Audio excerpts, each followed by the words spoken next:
Mauthausen-Gusen concentration camp, November 1944. 5:47 a.m. The air bites through the wood, the rags, the skin. And Leon Meyer is still alive. Not in the full sense of the word. But alive nonetheless. He lies curled on the upper bunk of the rotting, lice-infested wooden bed frame, tucked between two other breathing skeletons who used to be men. The man above him, silent all night, has grown stiff. No one looks. No one asks. That, too, is normal now. A distant siren calls the prisoners to their daily ritual, roll call, humiliation, and labor. It is still dark. It is always dark. Leon swings his legs down. His feet meet the icy floor with a hiss of pain. His shoes, if they can still be called that, are torn open at the soles. He wraps old rags around them, a futile attempt to keep his toes from dying before he does. His hands tremble. Frostbite bites his knuckles. But they still remember. They remember strings. They remember music. Once, these fingers danced across the neck of a violin. Once, they held bows and sang notes into the silence. Once, Leon Meyer was a child prodigy in Vienna. Now, he is just a number, 77,413. He was born in 1923, in a modest apartment above a bookbinding shop in the 7th district of Vienna. His mother stitched opera costumes. His father stitched stories into leather. Their shelves were lined with books, their windows laced with music. Leon was 5 when he first touched a violin. 9 when he first performed. By 13, he was playing Mozart's D minor concerto in front of an audience that stood to applaud. Vienna was golden then. But golden cities rust fast under boots. 1938. Anschluss. Nazi flags over the Rathaus. Jewish shops smashed. Synagogues burned. Leon's father was arrested the same week their apartment was painted with the word Jude. Leon hid his violin under a floorboard. It survived. But their family did not. They were herded. From home to ghetto, from ghetto to cattle car, from car to camp. Theresienstadt. Then Dachau. And now, Mauthausen-Gusen, Austria. Just a few hours from where he was born. But worlds away. The camp is not just a prison. It is a machine. A factory that turns men into ash. Leon has been here for 2 weeks. Every morning begins the same. A siren. A line. A count. Then, work. Leon is part of the Steinbruchkommando, the stone quarry unit. Their job is to carry granite blocks up the notorious stairs of death, 186 steep, crumbling steps. The stones weigh 50 to 70 pounds. Most men collapse before they reach the top. Some fall. Some are pushed. When that happens, no one stops to help. They just keep climbing. You must. That morning, as Leon enters the line, he sees a boy in front of him. Pale, blond, no older than 16. The boy turns to cough, eyes red, nose dripping. He clutches his stone like a broken shield. Leon never asks his name. He will remember his face forever. They climb. Step by step. Stone by stone. Leon's breath comes ragged. His shoulders scream. At step 40, he remembers Vienna. At step 70, he remembers his father's hands. At step 100, he no longer remembers anything. Only pain. Back in the barrack that night, the cold is sharper than usual. The man in the bunk above Leon does not move. Someone drags the body out before dawn. No words. No prayers. Death is not an event here. It is a routine. In the corner of the room, Leon sees the blond boy again. The one from the steps. The boy sits huddled, chin to knees. He doesn't speak. But he looks at Leon. There is something human left in those eyes. Leon pulls a scrap of cloth from his pocket. It is barely anything. A patch. But on it, he has scratched 5 lines. The faint shape of a musical staff. He shows it to the boy. The boy stares. Then smiles. Leon does not know why. But that smile keeps him warm until morning. Outside the wind howls. Inside, silence screams. Leon stares at the ceiling. He thinks about the violin under the floorboard in Vienna. He wonders if it still exists. If someone plays it. If the strings remember his hands. He whispers to the dark. If I ever play again. It will not be for applause. It will be for the dead.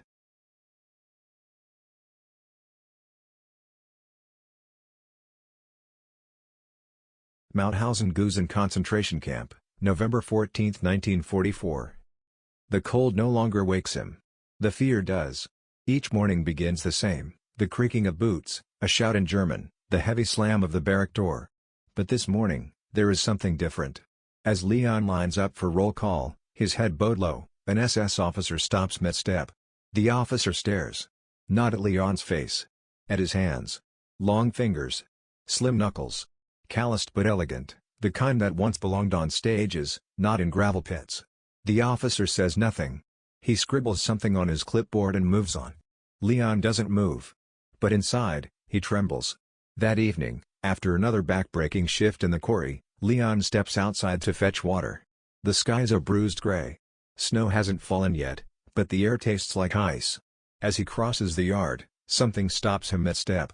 A sound. Not a voice. Not a scream. A note. Faint. Distant. Almost ghostly. A violin. Leon freezes. Turns his ear toward the northern wall of the camp, the section reserved for officers. There it is again. A rising arpeggio. An open string warming up. A hint of music. Real music. He doesn't know how long he stands there. A light flickers in one of the officer buildings. A door creaks. A shadow moves. Leon ducks his head and walks quickly back to the barrack. But that night, he lies awake for hours. The sound still echoing in his skull. Not the cold. Not the hunger. The violin. The next morning, he is pulled from his work group. No explanation. Just a word, calm. He is escorted across the yard to a building he's never entered. Clean floors. A desk. A stove that actually gives off heat. In the center of the room, a table. On the table, a violin. Beside it, a man in SS uniform, silver bars on his collar. He introduces himself, Hauptsturmführer Weil. Weil looks Leon over like a butcher examining a piece of eel. Can you play? He asks in clipped German. Leon hesitates. Weil raises an eyebrow. Leon nods. Ja. Früher. Yes. I used to. Weil gestures to the instrument. Leon's hands tremble as he picks it up. It's lighter than he remembers. Or maybe he's just weaker. The wood is cold. The bow stiff. He draws it across the strings once, and the sound scratches through the silence. He adjusts. Then he begins to play. It isn't perfect. His fingers are numb. The strings are too tight. But the melody survives. Bach. Partita No. 2. Saraband. Slow. Haunting. The kind of music that weeps quietly instead of screaming. Weil closes his eyes. Leon keeps playing. And in that moment, everything disappears, the barracks. The hunger. The smell of burning. Only the notes remain. When he finishes, Weil doesn't clap. He simply nods. You'll play again tomorrow, he says. That night, in the barrack, Leon sits alone. The others eye him. Not with anger. Not with envy. Just caution. To be noticed in Mauthausen is not always a good thing. To be chosen can mean privilege, or punishment. But Leon doesn't care. Because in his hands, even for 5 minutes, music returned. He looks down at the lower bunk. The blond boy is there again, knees pulled to his chest, eyes half closed. Leon speaks for the first time. What's your name? The boy doesn't respond. Leon tries again, softer. I'm Leon. The boy opens one eye. Then whispers, Mika. They don't say anything else that night. But something shifts. In a place where touch is rare and words are dangerous, names are the first bridge back to humanity. Leon dreams of Vienna. Of chandeliers. Applause. His mother sewing buttons in the front row. His father mouthing each note from the wings. He wakes up with tears on his cheeks. The next morning, he plays again. This time, Schubert. Soft, clean notes that float through the frostbitten camp. A soldier taps his foot. Another closes his eyes. Leon sees prisoners pausing in their steps, pretending to listen. Some cry. Quietly. Because they remember. Because music still touches the parts that even war can't destroy. Later that night, Mika coughs. Not once. But over and over. Leon sits beside him. Places a hand on his shoulder. Mika shivers. He's burning up. Leon whispers, I'll find something. I promise. Mika blinks. Today. You played for me? Leon nods. Mika smiles. And that smile becomes the most sacred performance Leon has ever given. Mauthausen-Gusen concentration camp, December 1, 1944. It starts with a cough. Then another. And another. Mika barely slept. He lies curled on the bottom bunk, sweat beading on his forehead despite the cold. His breath rattles like broken glass in his lungs. Leon crouches beside him, pressing a rag to the boy's head. It's damp. Hot. Too hot. Fever. Outside, the snow has finally fallen. Inside, the barrack breathes death. A man 3 bunks down stopped breathing at dawn. 2 others haven't moved since last night. No one speaks. No one mourns. Mika coughs again. A sharp, dry sound that cuts through the silence. Leon knows what this means. He's seen it before. Fever in the camp spreads fast. And the sick? They don't recover. They vanish. But Mika is different. Leon doesn't know why. He just knows that he has to try. That day, as the orchestra gathers in the officer quarters, Leon plays with more urgency than ever. The notes are clean. Vibrant.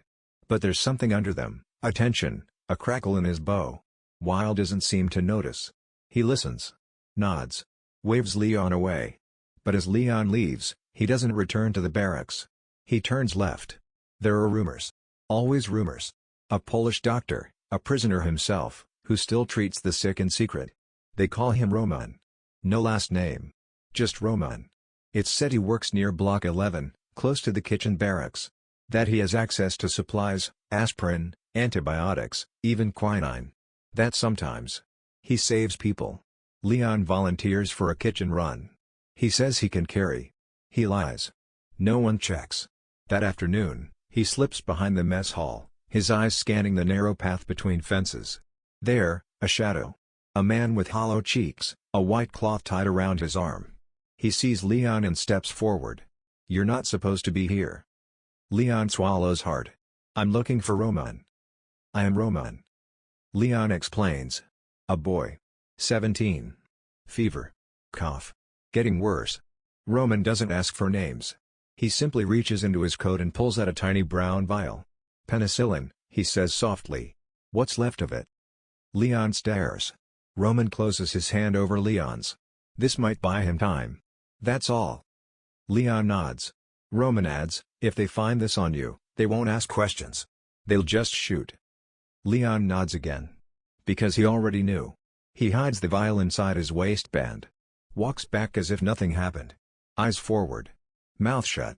Just another ghost in striped clothes. That night, he kneels by Mika's side. The boy is barely conscious. His face glows red in the dim light. His body trembles. Leon tears a corner of stale bread, moistens it with the medicine, and presses it to Mika's lips. "Come on," he whispers. "Please." Mika's eyes flutter open for a moment. He swallows. Leon presses his forehead to Mika's. "You're going to stay. Do you hear me? You stay." Outside, the wind howls. Inside, Leon plays. Not with a violin. Not with strings. With memory. With hope. With love. The next morning, something changes. Mika's skin is still hot, but his breathing is slower. Smoother. Leon feels it. A shift. A chance. But there's no celebration. Because this is Mauthausen. And hope is the most dangerous thing here. Later that day, Leon is sent to play again. This time, he chooses a piece of his own, a melody that never existed until now. He doesn't play for Weil. Not for the officers. He plays for Mika. And for everyone who still breathes. The music floats through the window. A woman from the kitchen stops and closes her eyes. A man pushing a cart pauses, head tilted. Even a dog lies down near the gate, ears twitching. That night, as he returns to the barrack, Mika is asleep. Not shivering. Not burning. Just asleep. Leon sits down beside him. Takes out the scrap of cloth with the hand-drawn musical staff. He adds one more note. Just one. Because one more day is everything here.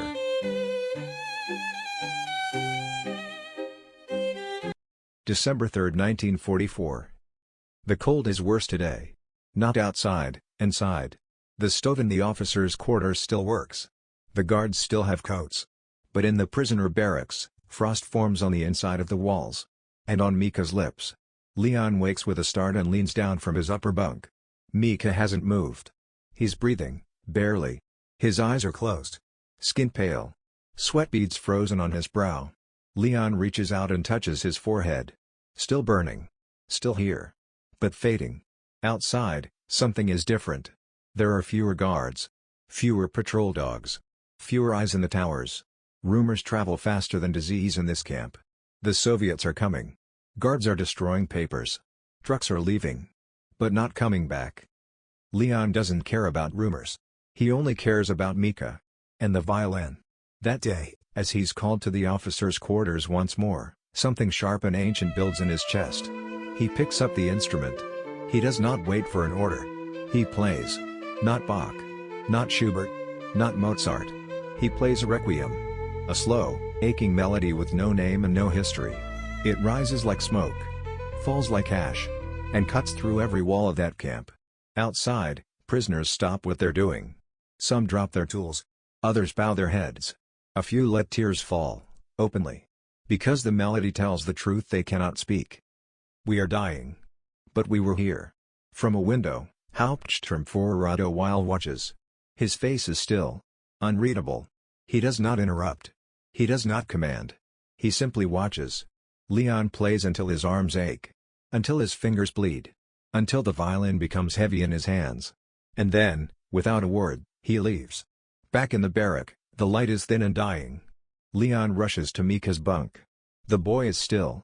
Too still. Leon kneels. Places a hand on Mika's shoulder. No warmth. He pulls the blanket back. Mika's eyes are closed. His lips. Almost smiling. Leon doesn't cry. He wants to. But his body forgot how weeks ago. Instead, he sits beside the body and whispers. You heard it, didn't you?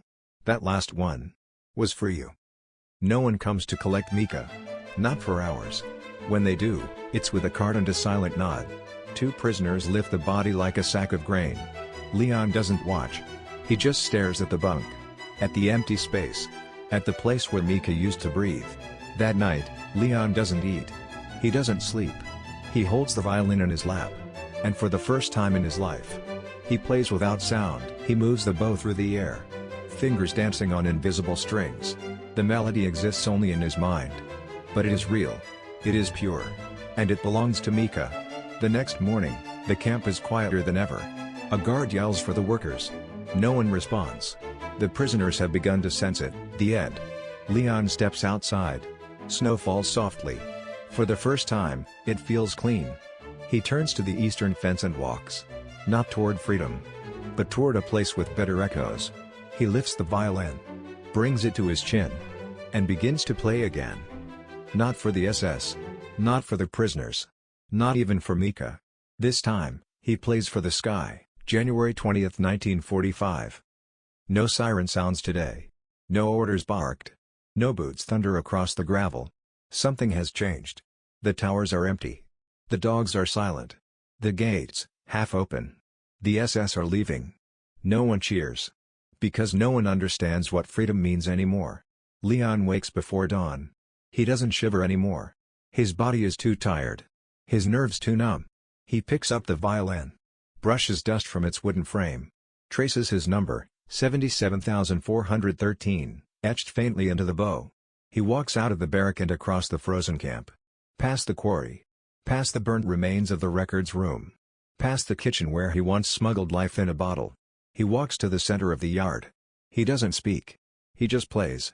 The sound begins like a whisper. A single note, long and low, weaving between barbed wire and stone.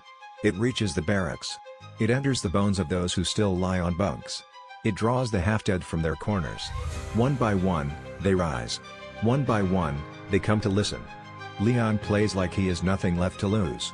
Because he doesn't. Mika is gone. His parents, ashes. His past, buried. Only the melody remains. And so he pours everything into it. Joy. Grief. Names. Numbers. Fire. Eyes. He plays for the man who taught him music. For the woman who stitched buttons in silence. For the children whose fingers never touched keys. For the lungs that could not finish a song. He plays for Vienna. And for the quarry. And for the silence. A Soviet soldier enters the gates that morning, rifle slung over his shoulder. He sees thin bodies, striped uniforms, sunken eyes. And in the middle of it all, a man with a violin. Playing. The soldier doesn't speak. He just stands and listens.